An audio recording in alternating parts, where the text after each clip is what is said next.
করতে হবে। বাংলাদেশ চলবে জুলাই ঘোষণাপত্রের মধ্য দিয়ে। এই জুলাই আগস্টের ঘোষণায় আগামী দিনে নির্বাচন হবে।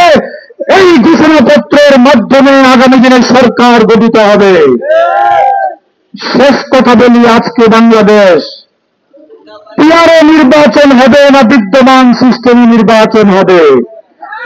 আমরা বলেছি পিআর এবং বিদ্যমান সিস্টেমের মাঝামাঝি আমাদের দাবি হল এমপিআর, মিক্সড মেম্বার পিআর।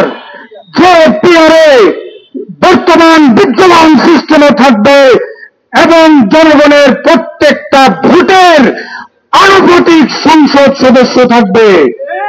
আজকে বাংলাদেশ খেলাফত মজলিসের স্লোগান হল এই মুহূর্তে দরকার এমপিআর, এই মুহূর্তে দরকার, এই মুহূর্তে দরকার।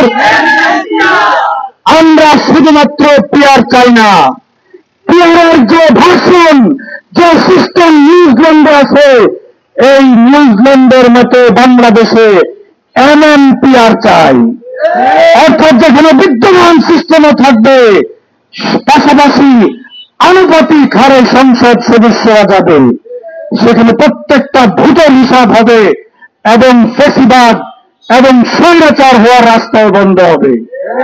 এজন্য আসুন আগামী নির্বাচন আমরা এমপিআর এর মাধ্যমে করে বাংলাদেশ খেলাফত মজলিসের প্রতিনিধি সংসদে পাঠাবো।